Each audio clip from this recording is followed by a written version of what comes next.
So the last two episodes of the Building a Nation save with Grasshoppers have kind of ended very disappointingly, haven't they? Today, we are starting in a very different position. We are not going to be playing any games in August, or maybe even early September, but we do have the Europa League group stage draw. I don't know what seed we're going to be. Third, probably. We are third seeds, right at the bottom of the third seed, but it does mean that we are not going to be the worst team in the group, technically. So let's quickly fly through the first couple and see who we might get. Copenhagen Braga is not a bad group.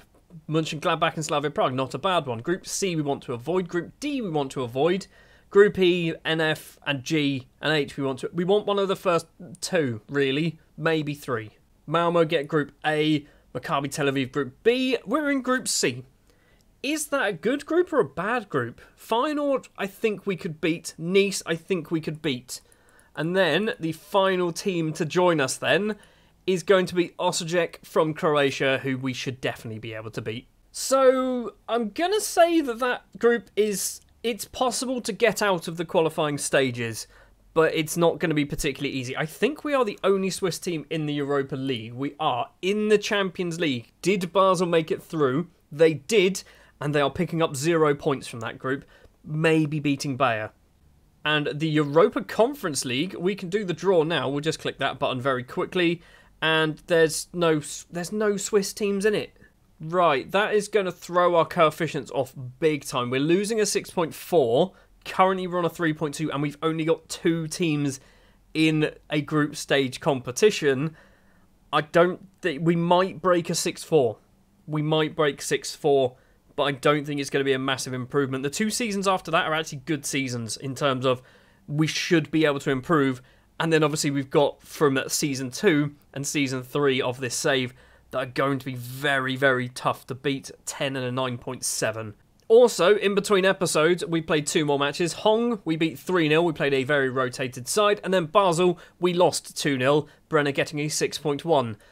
I think Brenner might have consistency problems. I don't know. Can we see? I mean, does he have consistency? No. He's a physical player. It doesn't say that he has consistency or doesn't have consistency. So, I mean, judging from his performances, I'd say he's fairly consistent. And then sometimes awful. I've also gone and done a silly, where I've loaned Samuel Edozie from Manchester City, who in real life has just signed for Southampton, and I can't register him because he's foreign.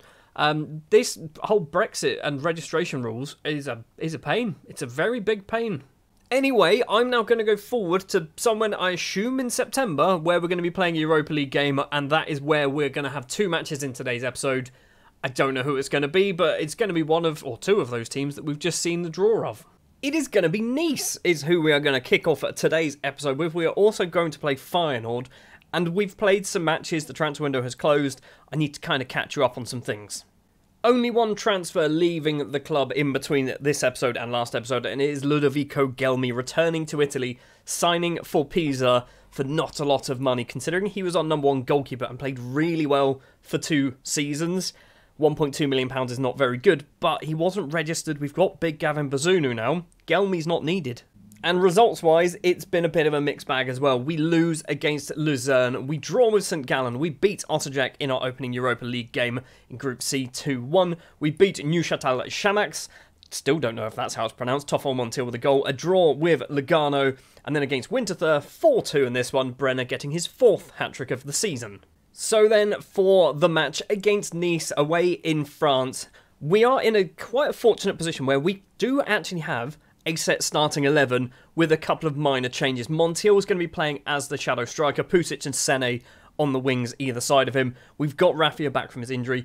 Genepo is he's not fit, but he's not fully fit. So we've decided to drop him down to the subs bench. He will probably come on. This is technically first versus second in the group. Nice, I'm not sure how they did against Feyenoord, but I assume they won their match more than 2-1, which is why they're ahead of us. 16 minutes on the clock. Nice with a free kick. It is Kasper Dolberg to take it. Curling effort. Hits the top of the bar and goes over. I've just remembered, last episode, we lost 8-2 against Celtic, didn't we? Let's not have that again. So far, it's been a pretty uneventful match. We've got 5 minutes left to play the first half. There's only been 7 shots, make that 8. Pusic with a long-range effort. Benitez with a save. It is going to be a corner. Are we going to get ourselves a late goal in the first half? Pusic is the man to go over to take it. Ichikawa apparently needs to be subbed off. It's towards the back post and a header clear. Are we going to keep the highlight going? Sene collects. Now Brescianini, right-hand side is Pusic. He's controlled it well. Plays it backwards for some reason. Pusic was offside anyway. What a waste of a highlight. And what a waste of a half of football. It is 0-0. We've apparently had better XG. Both teams are playing badly when it comes to going forward with the ball. I'm not happy. No one's really standing out. We've got 6-7s and 6-8s in a couple of positions, but Brenner, he's having one of his bad games today. He's gone from scoring 3 goals to scoring no goals to scoring 3 goals, and he's kind of flip-flops. He did just score a hat-trick in his last match, so maybe he's on a bad game. Montiel goes for a run, plays through Brenner. He needs some support and does have that from Petar. Pusic goes off to the right-hand side, 3-4 in the box. Pusic tries to make some space for himself and does spectacularly well, curls it into the top corner. 1 minute and about 20 seconds into the second half, and we take the lead. Aragoni with a throw and a yellow card as well. Pusic collects. Alan Aragoni again. There's 4 in the box. Sene's one. He's not even going to go for a head though, is he? Come back for Herc. Right-hand side is Alan Aragoni. Can he whip in another cross? There's 5 to pick from. Cross comes in. It's behind everybody. Ichikawa needs to get there first. He is not doing too well when it comes to fitness. Ichikawa finds Sene. This is good. Still only 5 minutes into the second half. Brescianini. Wonderful pass to find Sene again. He's gone for goal himself. Maybe the pass should have taken place. Maybe he should have passed across. Brenner could have got his 112th goal of the season. Instead, we just have a corner. Pusic is the man to take it towards the middle, obviously. And it's a header clear. And thankfully, the highlight ends there. And another one begins. I mean, we've had first half of nothing happening, and then the second half is just loads. Calvin Stengs has the ball for Nice. Mamana heads down to Ichikawa. We need to just lump that upfield, and we do. But it's straight to a Nice shirt. Dolberg goes for a spin. If that found its way into the top corner, that would have been a stupid goal. Looking at performances, Mamana is having a bit of a shocker, but everyone else around him is kind of holding him up. We are now 70 or 65 minutes in. Let's do a change. Sene for Genepo. Sene is not really doing much, is he? Montiel also not doing much, so we're going to bring on Hamza Raffia. I'm keeping a final substitution, potentially for Mamana or Ishikawa. Those are the 2 that I think might need to come off. Nice have themselves a corner with 15 to play, and it's almost found its way into the top corner, but it is luckily for us gone wide, or maybe over, not quite sure. Aragoni with a throw. A couple of minutes later, Pusic controls, loads of space to run into. Is he going to keep going? Brescianini to Hamza Raffia, through ball to invite Alan Aragoni forward, across to Genepo. How has Genepo not scored? As a Saints fan, I feel like I've said that too many times in real life as well. Anyway, Pusic is going to take this corner, left-footed towards the back post, a header clear. Genepo is going to hopefully keep this highlight alive. Plays it in the middle to Romagna. Now Brescianini plays it back to Ishikawa. The highlight's surely going to end. There you go. Another corner. We need to take some advantage from these corners. We're getting loads of them and doing nothing. Pusic takes it. It's towards Brescianini. How has he not scored? Maybe from the opposite side. It's Raffia going over to take it. The former Juventus man. Right-footed corner towards Brescianini once again at the back post this time. And it is cleared. Is Pusic going to keep it going? Plays it on the ground to Herc. Back to Mamana. Now Brescianini. Plays it all the way back to Ishikawa. And that's probably going to kill the highlight. Maybe not. Genepo's got this. 3 in the box. Ishikawa. Now Brescianini. We're going the wrong way, guys. Ishikawa's going to pass it badly, and Brescianini is luckily there to manage to pick up the ball. What's going on? Something's happening in this highlight. Raffia to Pusic. Poor pass, and Adamola Lookman collects it, and now he can run down that left wing, and Alan Aragoni's getting a second yellow card. That's what's happening in this highlight. Right, we have the lead, so parking the bus is most definitely an option. We're going to keep Brenner on up there all by himself. I'm not sure what we do. Do we just literally do that? We need to probably do, I think, that. And then we don't have a right back. Vukalic can play as a right back. Maybe. Is that a better way round? I mean, Mamana's not very good as a right back either. And he's played poor all game. I think we're going to have to go for that. No, I don't want to highlight. I said I don't want to highlight. I don't want anything to happen. Unless it's us, obviously. It is Nice coming forward with the ball. Ahmed Hodzic, who I think he's just joined Sheffield United. Is that right? Which is a ridiculously good signing for a championship side. Lookman has it. Plays it to Rosario. Back to Lookman. They've got the ball in the area. Mamana with a superb slide tackle. If that's a... Oh, this is going to be a penalty. Mamana, I don't know whether he can get a second yellow because of double jeopardy, although because it's a foul and it's only a yellow, you can't get a straight red. I don't know how this works. Please say penalty not awarded. Penalty not awarded is what we want to see on the screen. What is it going to be? No penalty. That is perfect, which means Mamana does not get himself a yellow card either. We are very much holding on here. And the full-time whistle is seconds away. That is a well-earned victory. That is a well-earned victory. I don't know what this was. We had a very good chance, which I don't think we saw. Maybe we did see that. Maybe that was like a Brescianini chance. But that's a superb performance. Very good result. 3 points on the board. And more coefficients coming our way. The downside is Alan Aragoni is going to miss the next match. It's only one match that he's banned for. So that is good in a way. We are going to go forward to play Feyenoord next. But I think we've got 2 matches in between. We've got Nice. We've not got Nice. We've just played Nice. We've got Lucerne and Servette. So hopefully, I mean, they're both away. We've got 4 away games in a row. That's a bit ridiculous. Right, we'll come back ready for the Feyenoord game and I'll give you a brief update on those 2 as well. We're the other side of our 2 Super League games and we have won 1 and we have drawn 1. We managed to score another hat-trick, but this time it was not Brenner, it was Han who scored a hat-trick this time around. You might be wondering why we're looking at Europa League Group G, and it's because Derry City currently sit 2nd place in a group with Genk, PSV and Roma. They have managed to beat Roma. They've lost against PSV, and I assume they've drawn with Genk. I mean, what's happened here? I don't know what's gone on. But they're just doing really well for some reason. I don't know why.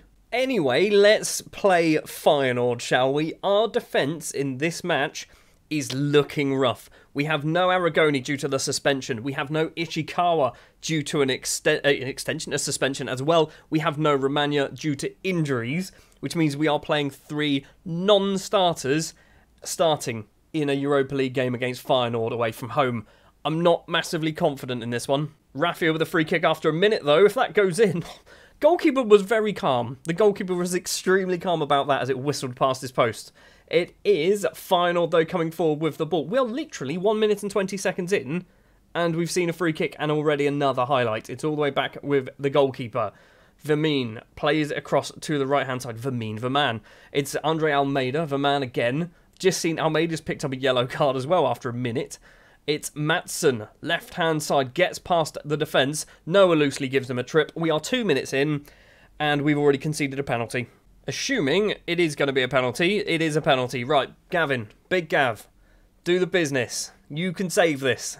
It is Verman stepping up to take it. Bazunu gets a hand on it as well, I think, but it does manage to find into the back of the net. We're 1-0 down against Feyenoord.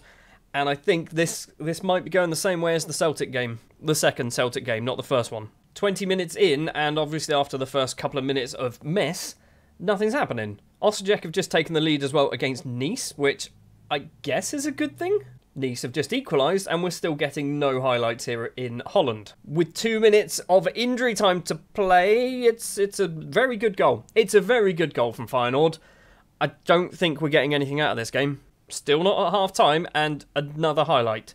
Schmid is on a 6.2, considering he didn't give away the penalty. I'm not sure how he's playing so badly. We've also got Pusic on a 6.2, Raffia's on a 6.4, Brenner's on a 6.4, Sene's pass is not the best, Brenner's trying to find some space, it's full.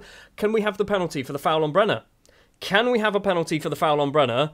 Or, don't say Feyenoord are going to score a counter-attack. Half-time, it is 2-0 to Feyenoord.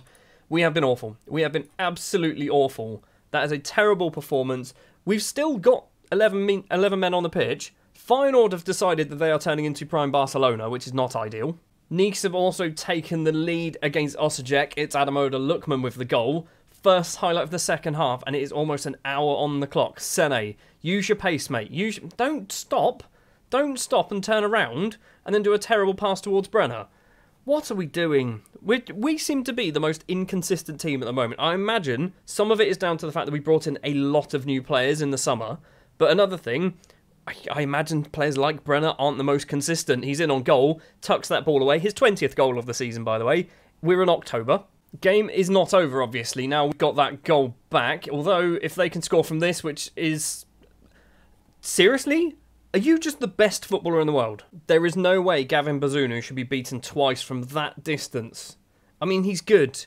He's got 15 free kick taken, but to score from that far out, that's like a 30-yard free kick. Right, time for a change, and by a change, we're probably going to do 3 changes. We are going to bring on Samuel Edozie. He's not registered for the league, but he is registered for Europe, so he's going to be making his debut.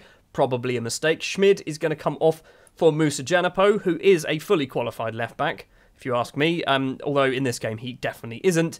Mamana is coming off for Romagna, who kind of has an injury, but I don't want to concede any more. Nice are also 3-1 up against Osijek, so I think we might be dropping down to 3rd in the group if we lose this game. And by if, I mean when we lose this game. Vukalic with the ball, Janapo all the way back to Bazunu, the 2 current Southampton men. Romagna facing back towards his own goal, all the way back to Bazunu, who's just gone for a big lump upfield, and Brenner's just decided to not even bother going for that, hasn't he? Why are we trying those long balls towards Brenner, who definitely doesn't want to challenge for them? It's a weird tactic that we're doing. And Feyenoord are just making us look silly by passing the ball around in these lovely little triangles and eventually breaking down the left-hand side. Maatsen collects it. They've only got 1 option in the box. They've got 2 options in the box. And Toornstra's effort is blazed wide of Bazunu's post. But they've just been the better side, haven't they? Loosely's ball towards Brenner. He's not going to get there. What was that, Noah? I mean, it wasn't the highlight, so it's definitely carrying on. We need to win the head, and we do. And we need to win that ball. Why are we not challenging for anything? We're just letting Feyenoord have the ball at every possible opportunity. Noah loose. That's 2 right-backs sent off in 2 games. I'd like to point that out. 2 right-backs sent off in 2 games. What an absolute clown. Yes, this is what we are going for. Bastian Thoma is not a right-back, but we literally don't have anyone who can play in those positions, so he's just going to have to do it. We've got no subs left either. 3-1 to Feyenoord, and they 100% deserve that. We had some appalling performances. Schmid, Pusic, Mamana all played really badly. Bazunu gets a 6.8 somehow, I imagine, because he did save 6 shots. I am going to say I don't like what I saw from this team. My assistant manager, David Sessa, can we change that? Can we say Dennis Bergkamp? There we go, Dennis Bergkamp. One of our 4 assistant managers we've got. You recommend... just do it. Dennis, you do it. Whatever you said worked. You told them they did proud. Dennis, they lost 3-1. So that's loosely banned for a match, although I don't think we're really going to miss him, are we? Let's take a look then at the Group C. We're still top. We are still top, joint with Nice, because that is Feyenoord's first win. This is going to be a very tight group, isn't it? It's going to be a very tight group. Going to take a quick look at the coefficients, and then, next episode, we're probably going to do the final 2 group stage games for Nice and Osijek. Now, I know Basel have at least won 1 game. We're on a 4.2, which I don't think is going to move us up anywhere, but I don't think it's going to move us down either. No, it does not. So, we are still on track to do okay when it comes to coefficients. If we can get to a 6, I will be happy with a 6, because it means, yes, it is technically a drop, but it might not be as much of a drop. If we can get over a 6.4, then perfect.